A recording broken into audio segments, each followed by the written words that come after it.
Hello everyone, welcome to Souvik film review and analysis.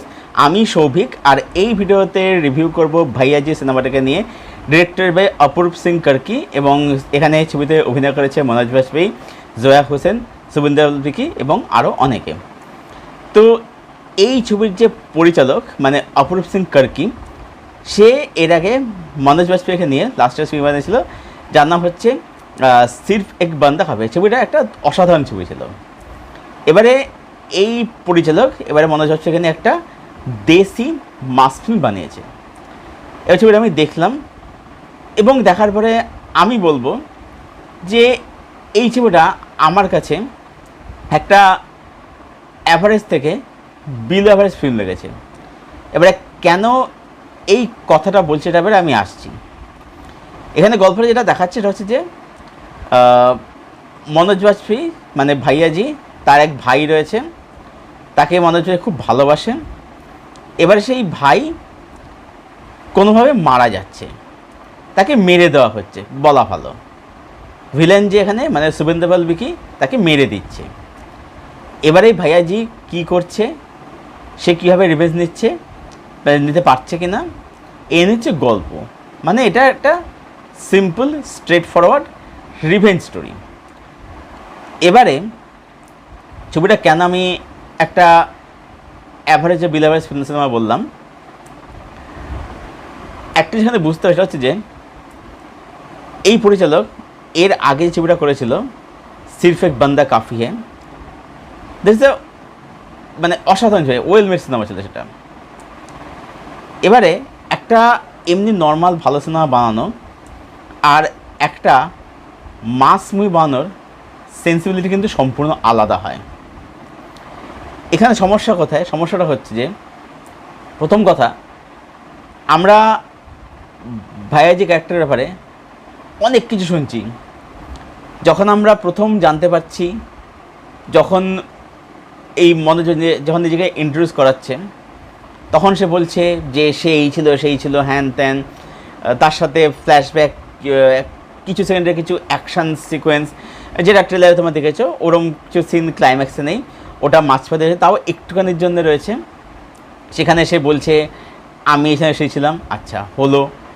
তারপরে আমরা ভিলেনের যে লোক আর কি, তারা ভিলেনকে বলছে মানে শুভেন্দু অধিকারীকে বলছে যে ভাইয়া যে সেই হ্যান ত্যান।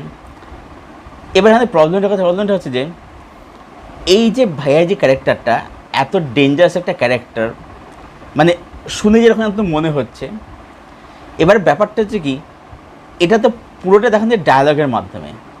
এবারে ব্যাপারটা হচ্ছে যে ডায়ালগের মাধ্যমে ক্যারেক্টার এস্টাবলিশ করা যায়, সিনেমার মধ্যে কোনো রুলস বলে কিছু নেই। আসলে হচ্ছে প্রেজেন্টেশন, যে কীভাবে তুমি প্রেজেন্ট করছো। এমনকি ডায়ালগ তাহলে সেখানে বলতে হবে, লিখতে হবে, যেটা একটা ইম্প্যাক্ট থাকবে। সেই ইম্প্যাক্টটা না এখানে তৈরি হয় না। ডায়ালগগুলো খুবই সাধারণ ডায়ালগ, ঠিক আছে? তো যার ফলে কী হচ্ছে, ভাইয়াজি সম্বন্ধে আমরা ফিল করতেই পারছি না। মানে ভাইয়াজি ক্যারেক্টার দেখাতে হবে, তার একটা পাস দেখা যায়, সে পাসটা অ্যাকচুয়ালি কী ছিল। আমি একটা এক্সাম্পল দিচ্ছি, হাম বলি সিনেমাটা, ছবিটার মধ্যে অনেক ফ্লস আছে, খামতি আছে, সেটা পারফেক্ট সিনেমা ছিল না। কিন্তু হামে আমরা কী দেখেছিলাম যে যখন অমিতাভ বচ্চন যখন সেই বক্তের মাধ্যমে ফিরে যাচ্ছে ওই ডেরাতে আর কি, যখন আবার সে টাইগার ফর্মটা নিচ্ছে আর কি, টাইগার যখন হয়ে উঠছে ওখানে আর কি, তার আগে অনেকক্ষণ ধরে অমিতাভ বচ্চনের কিন্তু পার্সোনালিটি দেখিয়েছিল যে অ্যাকচুয়ালি কীরকম ছিল। সেই জিনিসটা এখানে হয় না। এখানে কিছু সেকেন্ডের জন্যে বা খুব বেশি হলে 1 মিনিটের জন্যে মনোজ বাজপেয়ী একটা ভয়েস ওভার শুনতে পাই, যেখানে তাকে আমরা কোদাল নিয়ে আসতে দেখছি এবং সে কোদাল গাইতে আসতে দেখছি, এবং সে বলছে যে আমি এইখানে সেই ছিলাম, এবং একসাথে দেখতে পাচ্ছি ভিলেনের লোকেরা সে শুভেন্দু অধিকারীকে সে ওই ভাইজি ব্যাপারে বলছে। এবার এখানে আমরা তার না এই যে ডেঞ্জার ব্যাপারটা, যে লোকটা ডেঞ্জার লোক, এটা আমরা ফিল করতেই পারি না। আরও সমস্যা হচ্ছে যে এখানে দেখাচ্ছে যে ভিলেনের লোকেরা সবাই ভাইয়াজিকে চেনে, যে ভাইয়াজি কতটা ভয়ানক, কতটা ফেরত লোক, কিন্তু ভিলেন নিজে ভাইয়াজিকে চেনে না, ভিলেন ছেলে ভাইয়াজিকে চেনে না। এবার ব্যাপারটা হচ্ছে যে যদি ভাইয়াজি সত্যি এতটা ডেঞ্জারাস ক্যারেক্টার হয়ে থাকে, তাহলে ভিলেন কেন তাকে চিনবে না, বা যদি না চিনে থাকে তাহলে ভাইয়াজিকে এতটা ফেরোসাসভাবে বর্ণনা করার মানেটা কি? মানে তাকে যেভাবে বর্ণনা করে শুনে মনে হচ্ছে যে সে ভয়ানক কিছু একটা করে ফেলে, ভয়ানক কিছু করে ফেলালো, সেটা কিন্তু হয় না। প্লাস এখানে যখন ভাইয়াজি ওই ভিলেনের বাড়ি যখন আসছে যখন আর কি, মানে শুভেন্দু বিকেলে আসছে যখন আর কি, সেখানে আমি কী দেখতে পাচ্ছি যে ভাইয়াজি গ্রামের লোক নিয়ে আসছে, বা এখানে সেকেন্ড হাফের দিকে বা ক্লাইম্যাক্সের দিকে আমরা জয়া সিংকে অ্যাকশন করতে দেখি আর কি, দেখে থাকি। এবারে ব্যাপারটা হচ্ছে যে মাস হিরোর মানেটা কি? মাস হিরো মানে তো সে তো মানে সে একাই সব কিছু করবে। এবার হ্যাঁ, ডেফিনেটলি সে হয়তো দল সে গঠন করতে পারে, এখানে আছে ভাইয়া যে দল গঠন করতেই পারে, কিন্তু সেখানে সে লিডার এসে থাকবে, সে দলের সঙ্গে কেন আসবে?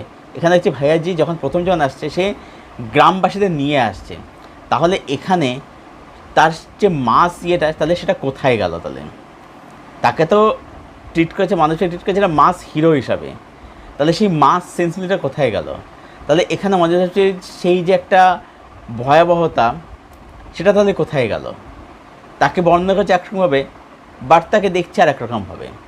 ঠিক আছে, আচ্ছা, তারপরে হচ্ছে এই ছবিটার মধ্যে অ্যাকশানে এমন কিছু নেই, এমন কিছু ব্যাপার নেই, বা ছবিটার মধ্যে এমন কিছু মাস মোমেন্ট নেই যেটা দেখে এই ক্যারেক্টার যে ভয়াবহতাটা ফিল হয়, সেটা খুবই সাধারণ, খুবই সেটা টিপিক্যাল আর কি।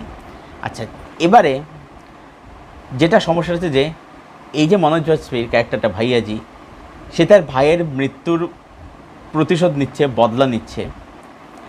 এবার সেটার জন্য না ভাইয়ের সাথে সম্পর্কটা প্রপারলি এস্টাবলিশ করতে হতো। খুব সামান্য, তাও সেগুলো যে খুব গুরুত্বপূর্ণ দৃশ্য তা একদমই নয়। সামান্য দৃশ্য, কিছু ফ্ল্যাশব্যাক, খুব সামান্য, খুবই যৎসামান্য দৃশ্য দেখানো হয়েছে। দ্যাট ইজ নট এনাফ যে এই যে ভাইয়া যেখানে রিভেঞ্জ নিচ্ছে সেটাকে দেখানোর জন্য, বোঝানোর জন্য এই সিনগুলো যথেষ্ট ছিল না। তো যার ফলে সেই রিভেঞ্জটা আমরা ফিল করতেই পারি না। তো যে কারণেই ছবিটা যখন দেখি, শুধু দেখছি, ছবিটা কিছু ফিল করতে না, ছবিটা আমাদের মধ্যে কোনো ইম্প্যাক্ট তৈরি করতে পারে না। এখানে মনোজ বাজপেয়ী নো ডাউট ভালো কাজ করেছে, খুবই ভালো কাজ করেছে, সে একজন মানে অসাধারণ একজন অভিনেতা। বাট এই ভাইয়াজি ক্যারেক্টারটাকে না রাইটার যে লিখেছে আর কি, সে ক্যারেক্টারটাকে ভালোভাবে ফুটিয়ে তুলতে পারেনি।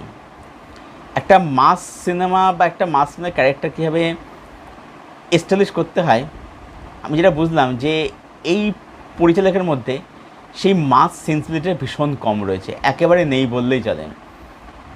এটাকে যদি আমি একটা মানে মাস ফিল্ম না যদি দেখি বা ভাবি, এটা একটা ঠিকঠাক সিনেমা, মোটামুটি সিনেমা, তাও হ্যাঁ তার মধ্যেও খামতি, যেটা আমি বললাম একটাকে যে ভাইজির সাথে তার ভাইয়ের সম্পর্কটাকে ভালোভাবে এক্সপ্লেস করেন, সেটা খামতি অবশ্যই আছে। সেখানে ছবিটা কিন্তু খুব ভালো ছবি হয় না, কিন্তু এটাকে তো প্রমোট করেছে মাস হিসাবে, একটা দেশি মাস মুভি হিসাবে প্রমোট করা হয়েছে। তো সেদিক থেকে দেখলেই ছবিটা কিন্তু আরোই একটা খারাপ ছবি, মানে একটা খুব বিলো অ্যাভারেজ ছবি। আর ছবির মেকিং, প্রোডাকশন ভ্যালু এগুলো খুবই বেসিক, এগুলো খুবই সাধারণ কোয়ালিটির। আর এখানে ভিলেন আছে শুভেন্দু বিকি, সে একজন ভালো অভিনেতা, দারুণ একজন অ্যাক্টর।